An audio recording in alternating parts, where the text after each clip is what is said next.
기도합니다. 감사드립니다. 우리 주님 대신 예수 그리스도 이름으로 기도합니다. 아멘.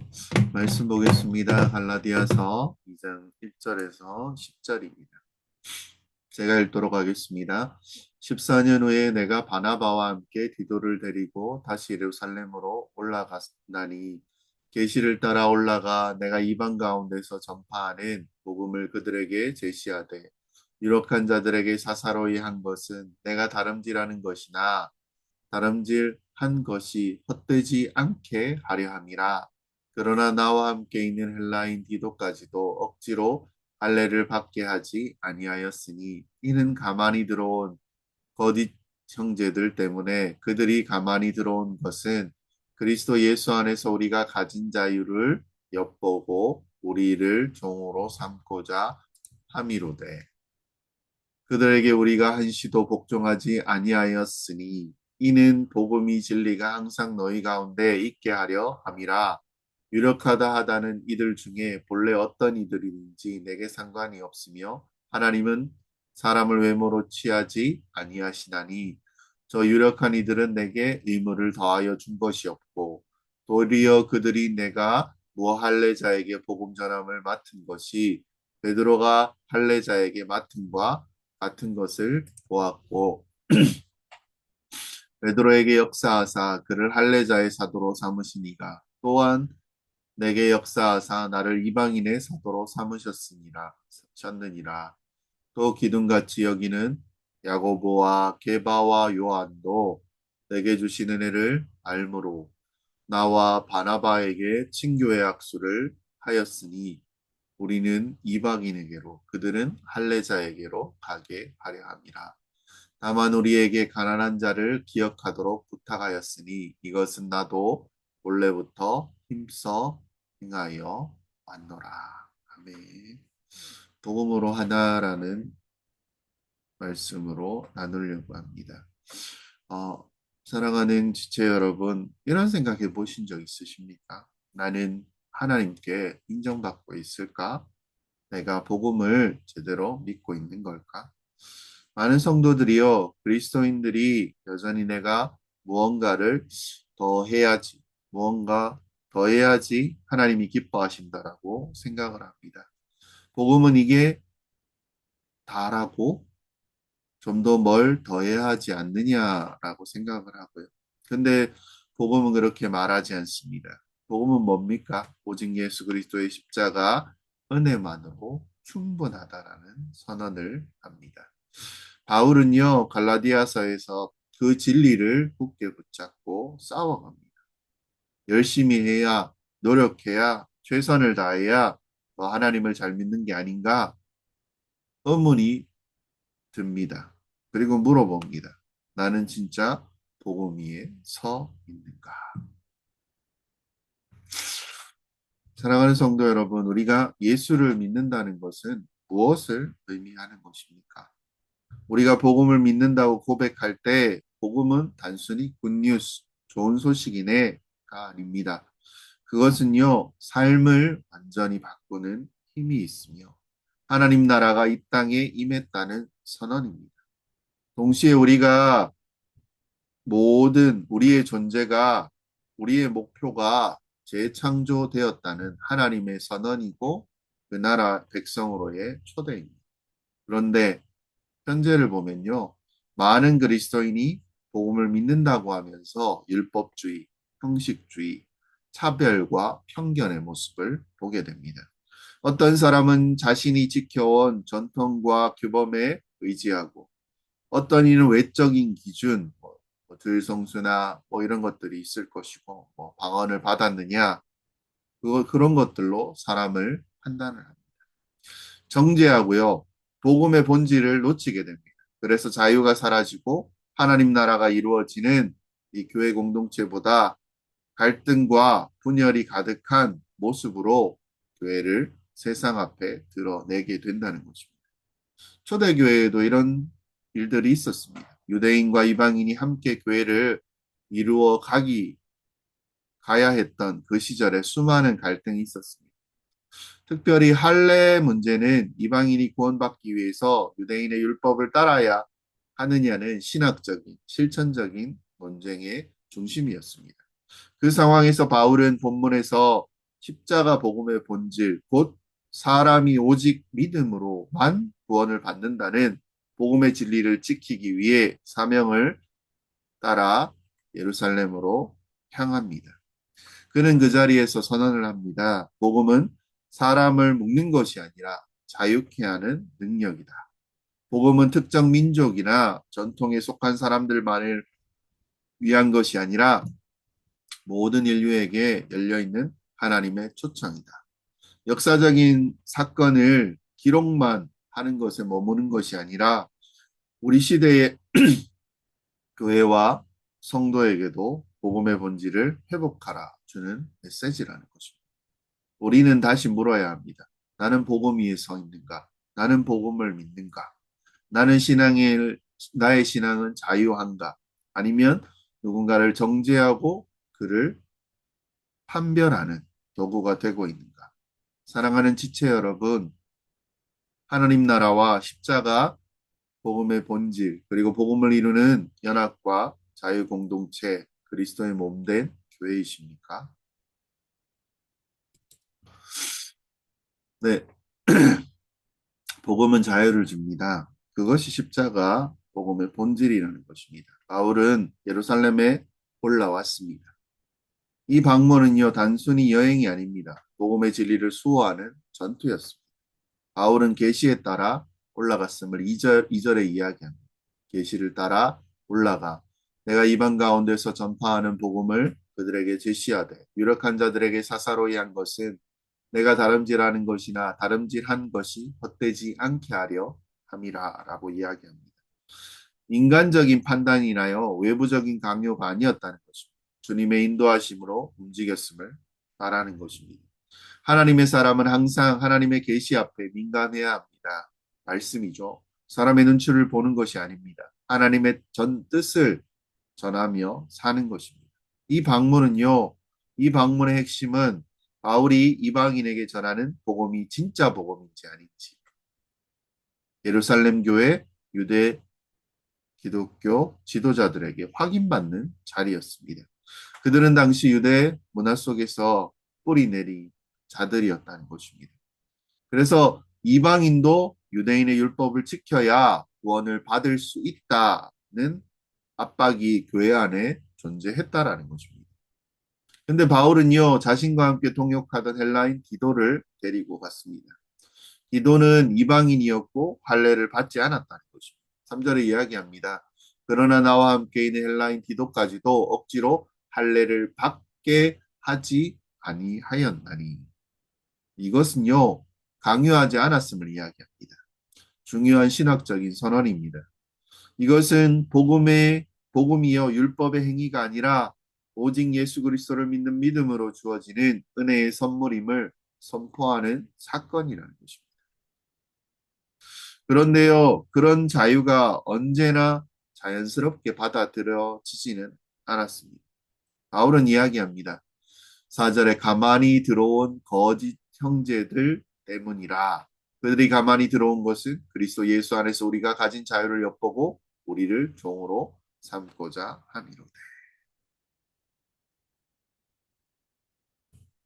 겉모습은 그리스도인처럼 치장을 했습니다. 근데요, 그들의 가르침은 다시 율법의 멍에로 끌어들이는 거짓 복음이었다는 것입니다. 그들은 말하는 것이 무엇입니까? 믿음만으로 부족해. 그래도 율법을 지켜야지. 믿음으로 구원을 얻는다 해도 할례는 받아야 하지 않을까? 근데요, 이것은 복음의 능력을 부정하는 것입니다. 여러분, 오늘 우린 더 비슷한 상황들을 겪습니다. 교회에 다니는 것만으로 되겠어? 무언가 더 해야지. 라는 말 속에 복음을 흐리는 생각이 들어와 있을 때가 있다는 것입니다. 복음에 무언가를 더하려는 순간 복음은 복음이 아닙니다. 가짜 복음, 거짓 복음을 바울은 5절에서 이렇게 이야기합니다. 그들은 우리가 한시도 복종하지 아니하였으니 이는 복음의 진리가 항상 너희 가운데 있게 하려 함이라. 그리고 4절에 종으로 삼고자 함이로되. 단지요 자신의 자존심을 지키기 위한 싸움은 아니었습니다. 교회를 위한 싸움이었고 모든 모두를 위한 싸움이었습니다. 바울이 한 걸음도 양보하지 않는 이유는 무엇입니까? 단 하나입니다. 복음의 진리가 온전히 우리 삶 속에 서 있도록 하기 위함입니다. 복음은요, 종의 멍에를 벗기고 우리에게 자유를 줍니다. 예수의 십자가는 우리 모든 죄와 정죄를 끝내고 더 이상 율법의 행위 무엇입니까? 인간의 노력과 열심과 보여지는 것들로 구원을 받는 것이 아니다.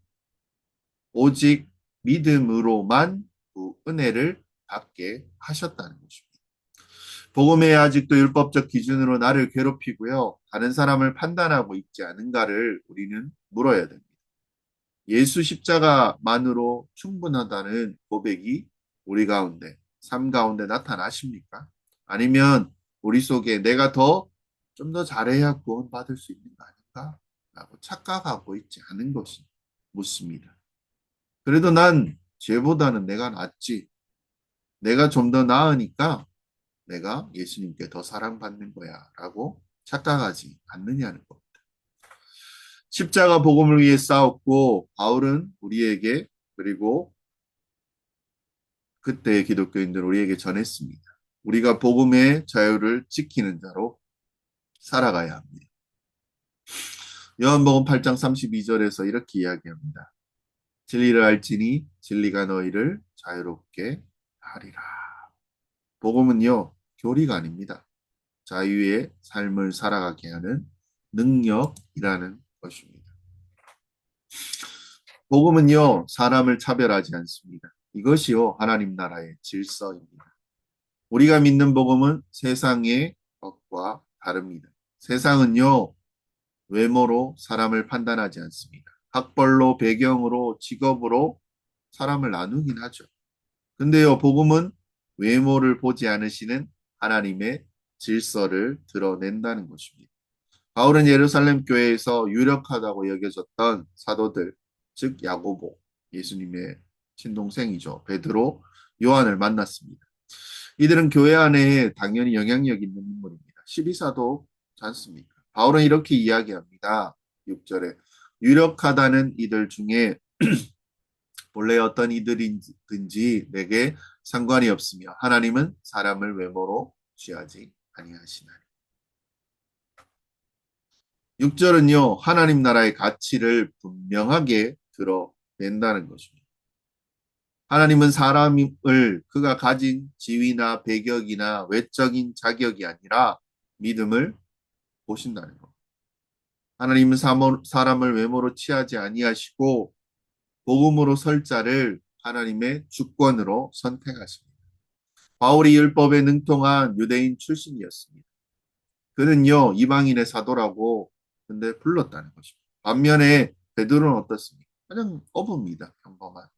하나님은 그를 할례받은 유대인에게 복음을 전하라고 이야기를 하십니다. 7절에 내가 무할례자에게 복음을 전함을 맡은 것이 베드로가 할례자에게 맡은과 같은 것을 보았고라고 이야기합니다. 사람들은요, 그 배경을 봅니다. 하지만 하나님은 중심을 보시고 믿음을 보시고 주님이 사용하십니다. 놀라운 진리라는 것입니다. 복음은 우리 모두 동일하게 똑같이 부르시고 각 사람에게 다른 사명을 주십니다. 동일한 은혜에 세우신 것입니다. 바울은요, 자신이 받은 사명이 베드로가 받은 사명과 같다고 이야기해요. 즉, 방향은 다르지만 본질은 하나입니다. 복음을 전해라, 하나님 나라를 세워라 라는 것입니다. 이것이 복음 안에서 다양성과 연합의 조화입니다. 한 몸의 지체는요, 누구는 눈, 누구는 손, 누구는 입, 발, 서로 존중하며 하나의 목적을 향해 나아갈 수 있는 이유가 무엇입니까? 몸이 다 필요하잖아요. 모두가 그리스도 안에 있기 때문입니다. 그리스도의 몸된 교회 안에서 하나라는 것입니다. 뱀이 머리가요. 뱀이 있습니다. 머리와 꼬리가 있는데, 꼬리가 머리를 보니까 맛있는 거 먹고, 자기를 드러내고, 하고 싶은 걸 다 하는 거예요. 그래서 기분이 나빠서 꼬리를 나무에 묶고 그냥 안 해버립니다. 못 먹잖아요. 결국 같이 죽게 돼요. 한 몸이면 같은 목표가 있는 것입니다. 뭐 그냥 예로 하나를 얘기하면요. 교회에 두 사람이 있습니다. 한 사람은 30년 넘게 담임 장로님이었고 다른 한 사람은 감미듬을 드리는 청년입니다. 이 두 사람이 예배를 드릴 때 하나님은 누구의 기도를 들으실까요? 하나님은 사람의 연륜이나 직분이나 외모를 보지 않으십니다. 겸손하고 진심으로 주님을 의지하는 자의 기도를 기뻐하신다는 것입니다. 누구의 기도를 들을지 모르죠. 중심이 있는 자입니다. 복음 안에서 모두가 동등한 하나님의 자녀이고 상속자입니다. 이것이 세상에서는 볼 수 없는 하나님 나라의 질서라는 것입니다. 무언가 괜찮고 앞에 섰다고 나은 것이 아니라는 것. 외모로 세상의 기준으로 잣대로 우리가 누군가를 평가하고 있지 않냐는 것입니다.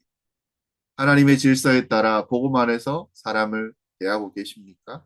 뭐 교회 안에서도 뭐 1번 찍니, 2번 찍니 이렇게 모레 또 이제 대선 마지막 투표가 있죠. 배경, 능력, 나이, 문화 기준으로 사람을 나누냐는 것입니다.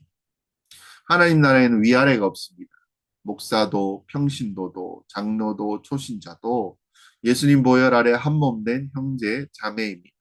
우리가 복음 안에서 연합된 교회를 온전히 이룬다면 그 교회는요, 세상의 가치관을 뒤엎는 거룩한 공동체가 된다는 것입니다. 사랑하는 지체 여러분, 복음의 눈으로 사람을 보고, 복음의 질서로 공동체를 세우고, 복음의 은혜로 서로 섬기는 저와 여러분이 되시기를 주의 이름으로 소망합니다. 그리고요, 복음은 연합을 이룹니다. 하나님 나라의 공동체를 세워가는 거죠. 복음은요, 단지 개인이 구원받는 메시지로 끝나는 것이 아닙니다. 복음은 공동체를 세우고 하나님 나라를 이루어 간다는 것입니다. 9절에 보면 놀라운 장면이 펼쳐집니다. 또 기둥과 같이 여기는 야고보와 게바와 요한도 내게 주신 은혜를 알므로 나와 바나바에게 친교의 약속을 하였으니 이는 이방인에게로 그들은 할례자에게로 가게 하려 함이라. 바울과 바나바가 복음을 듣고 예루살렘을 찾아왔을 때 바울이 들고 찾아왔을 때 유력한 사도인 야고보와 게바와 요한은 바울에게 친교의 약수를 합니다. 이것은 단순한 인사 이상의 의미입니다. 이것은요, 곧 복음 안에서 동역과 연합의 언약적 표시였습니다. 이들은 서로 다르게 부름을 받았습니다. 베드로는 유다인에게, 바울은 이방인에게 보냄을 받았다는 거죠. 근데요, 하나님은 다른 사역의 방향을 통해서 하나님 하나의 복음과 한 나라를 이루어 가시는 것입니다. 이것이 복음의 연합입니다. 다름을 인정하면서도 하나됨을 이룰 수 있는 힘, 그것이 복음입니다. 세상에서 차이를 두고 싸웁니다. 서로 경쟁자로 여깁니다. 근데요, 복음 공동체는 나는 내가 필요하고 너는 내가 필요하다라는 나를 위해 살아가는 다른 지체와 형제들 위에 다 서 있다는 것입니다. 바울은 유대교 주요 인물로 기독교 박해를 강력하게 했던 악한 인물이었고 스데반 집사를 죽인 주요 인물로 초기 그리스도인에게서 가장 두려운 대상이었습니다. 근데 그런 그가 복음으로 그가 변화되었고 예루살렘 사도들 역시 그 안에 임한 하나님의 은혜를 보았습니다. 바울은 고백합니다. 내게 주신 은혜를 알므로. 9절에 이야기합니다. 이 표현은요, 깊은 의미가 있을 겁니다. 야고보, 베드로, 요한은요, 바울이 지닌 언변이나 전략이나 그의 계획을 보고 감탄한 것이 아닙니다. 그들은 바울에게 임한 은혜를 보았습니다. 이것은 사람의 판단이 아니라 그 사람 안에서 역사하시는 하나님의 은혜를 본 것입니다. 복음 공동체는 서로 약점이 아닙니다. 하나님의 은혜로 연합하는 공동체입니다. 그리고 그들은 바울에게 단 한 가지 요청을 합니다. 다만 10절에 우리에게 가난한 자들을 기억하도록 부탁하였으니. 복음을 전하는 사도에게 이 요청은 단지 자선 활동을 하라는 말은 아닙니다. 이것은 복음의 본질이 사랑과 나눔이 드러나는 요청이었다는 것입니다. 진짜 복음을 아는 사람은요, 가난한 자를 기억합니다. 왜냐면요, 우리가 가난했을 때에 예수님이 우리를 기억하셨고, 우리를 위하여 자신의 생명을 주셨기 때문입니다. 심령이 가난한 자는 천국 하나님 나라가 저희 것이라는 것입니다. 한 교회가 있었습니다. 이 교회는요, 부자가 있었고 생계를 간신히 꾸리는 가족도 있었습니다. 교회는 이래야 됩니다. 어느 날 이름 밝히지 않는 성도가 봉투 하나를 그 가정 문 앞에 두고 갔습니다. 그 안에는 당신의 어려움을 기억하고 기도합니다. 라는 쪽지와 함께 생활비가 들어있습니다. 누군지 모르죠. 내 이웃을 내 몸같이 사랑하라. 복음의 열매를 맺게 하는 것이 교회 공동체입니다. 복음을 통해 지체들과 연합되어지십니까? 아니면 비교하고 계십니까? 다른 성도들 안에서 은혜를 보고 있으십니까? 가난한 자, 소외된 자를 기억하고 살아가고 계십니까? 교회 안에는요, 연합한 자입니다. 그리고 전파하는 것입니다. 그리고 공동체를 세워갑니다. 다른 길을 걸어가도요, 같은 복음을 위해 사는 사람들이 모여 하나님 나라라는 목적지를 향해 걸어가는 것입니다. 이것이 예루살렘과 안디옥 교회의 연합이었고, 우리가 이룰 수 있는 진정한 교회입니다. 에베소서 4장 15절에서 이렇게 이야기합니다. 오직 사랑 안에 참된 것을 하여 범사에 그에게까지 자랄지라. 그는 머리니 곧 그리스도시라.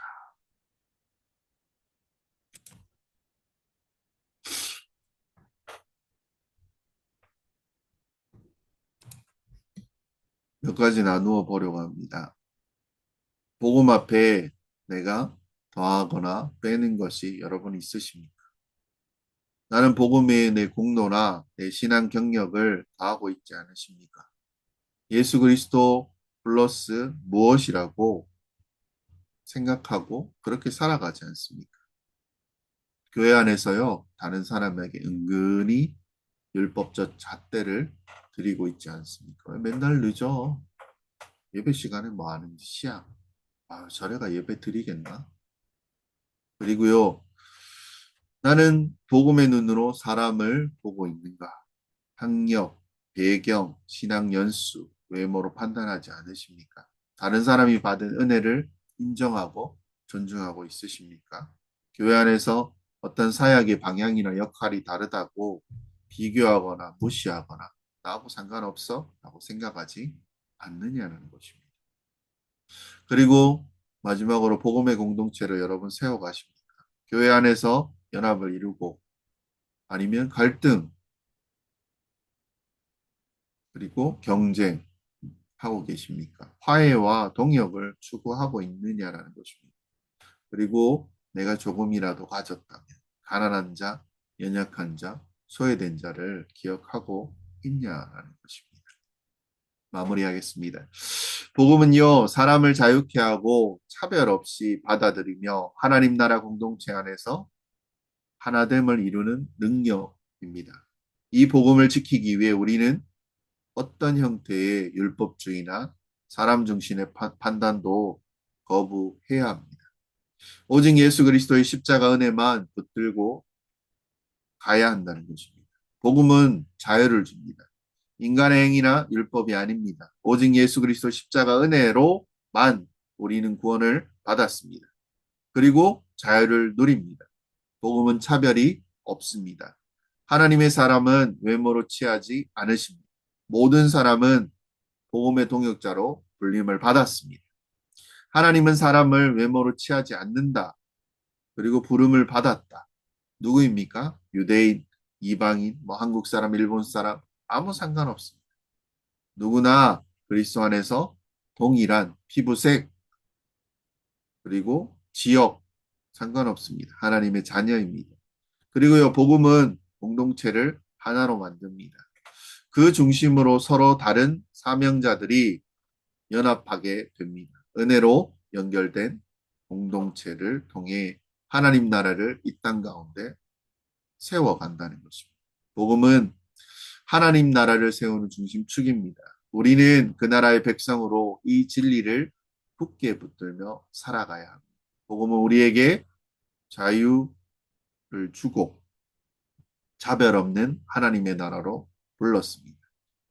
서로 묶여서 연합합니다. 바울이 붙들었던 그 복음, 예수 그리스도 십자가 외에 우리에게는 더할 것도 뺄 것도 없습니다. 오늘도요, 이 복음 위에 굳게 서서 자유를 누리시고 사랑으로 연합하며 세상 속에서 하나님 나라를 드러내며 살아갑시다. 오직 복음, 오직 은혜, 오직 예수로. 그 끝까지 달려가는 저와 여러분 되시기를 주의 이름으로 축원드립니다. 기도 좀 나눌까요? 우리의 신앙이 율법이 아니라 하나님 복음 위에 서는 신앙 되게 하여 달라고. 그리고 외모로 사람을 보지 않게 하시고 은혜로 사람을 보는 저희 되게 해달라고. 또 우리가 속한 공동체가 복음 안에서 진정으로 하나 되게 하여 주시옵소서. 가난한 자를 기억하고 하나님 나라를 세워가는 삶. 그리고 약한 자, 부족한 자를 위해 기도하며 그리고 예배를 하나님과 하나님 나라의 백성을 함께 드리는 기쁜 잔치로 생각하고 그 가운데 또 힘을 얻고 은혜 얻고 또 세상 가운데서 이 능력 가지고 살아가게 해달라고 잠시 기도하고 제가 마무리 기도하겠습니다. 하나님 감사합니다. 주의 은혜 가운데 더욱더 기대하며 소망하며 나아갑니다. 복음 위에 하나님 신앙이 율법적인 판단으로 누군가를 판단하지 않게 하시고 누군가를 보여지는 그 외적인 것으로 하나님 판단하지 않고 그 안에 임한 하나님의 은혜로 그 복음의 눈으로 하나님 그들을 보게 하여 주시옵소서. 속한 공동체 가운데 복음으로 세워진 공동체가 되게 하시고 교회 연약하고 가난하고 힘든 자들 하나님 기억하며 그 나라를 세워가는 삶을 주님 허락하게 하여 주시옵소서. 모든 자들 가운데 남녀노소 그리고 가난한 자 약한 자 병든 자 그리고 능력 있고 힘 있고 강한 자들 모두 동일하게 바라보시는 주님의 은혜만 보는 자들 되게 하여 주시옵소서. 기도하겠습니다. 하나님 감사합니다. 또 6월 첫날 주님 앞에 예배드립니다. 주의 은혜를 더욱더 구하며 감사하며 기도하며 주 앞에 나아갑니다. 우리의 생각과 마음이 예수 그리스도와 닮아가며 그리스도를 통하여 생각하고 그 복음을 통하여 다시 살아가는 은혜가 더욱더 풍성하여지는 저희 모든 지체들 주님 되게 하여 주시옵소서. 오늘도 이 한 날 가운데 하나님을 더 사랑하고 하나님을 더 기뻐하고 하나님을 더 즐거워할 수 있는 그런 우리 되게 하여 주시옵소서. 또 한 주를 또 이렇게 시작하며 주님의 풍성한 그 은혜와 긍휼을 누리며 또 세상 가운데 나아가 또 하나님의 사랑과 그 은혜를 가지고 살아가며 그리고 흔들리지 않으며 그리스도의 향기와 그 뜻을 드러내며 세상이 더 주님을 알아가며 주와 함께 살아갈 수 있는 그런 동료들과 동역자들이 더욱더 생겨지는 은혜를 하나님 우리 삶 가운데 주님 허락하여 주시옵소서. 좋은 만남과 좋은 상황들이 하나님 더하게 하여 주시고 또 3일 예배 가운데 주 앞에 또 만날 수 있는 은혜를 주님 허락하여 주시옵소서. 이 주일 가운데 주를 더 사랑하는 우리 성도들 하나님 기억하시고 모든 상황과 발걸음과 사업 가운데 하나님 함께 동행하실 줄로 믿습니다. 아프고 연약한 지체들도 하나님 찾아가시고 함께 기도하는 가운데 회복이 있고 다시 주님을 향한 그 믿음의 은혜 가운데서 주님의 은혜를 사모하며 그 은혜로 회복되어지는 그런 풍성한 복을 누리는 우리 모든 성도들 되게 하실 줄 믿습니다. 모든 은혜 기대하며 주님 앞에 나아갑니다. 감사드립니다. 우리를 대신하여 십자가에 못 박혀 죽으신 우리 주 예수 그리스도 이름으로 기도합니다. 축도드리겠습니다. 지금은 우리 주 예수 그리스도의 그 크신 은혜와 아버지 하나님의 말로 닿을 수 없는 사랑하심과 성령의 감화 감동 교통하심이 복음 위에 살아가고자 다짐하는 그런 이 공동체 안에서 하나님 나라를 누리며 나의 가진 것이 있으면 연약한 자를 위해 섬기며 돕기로 다짐하는 주의 모든 성도들 머리 위에 그리고 교회 위에 이제로부터 영원까지 함께 있을지어다. 아멘. 네, 6월 첫째 주 주일 마무리입니다. 감사합니다.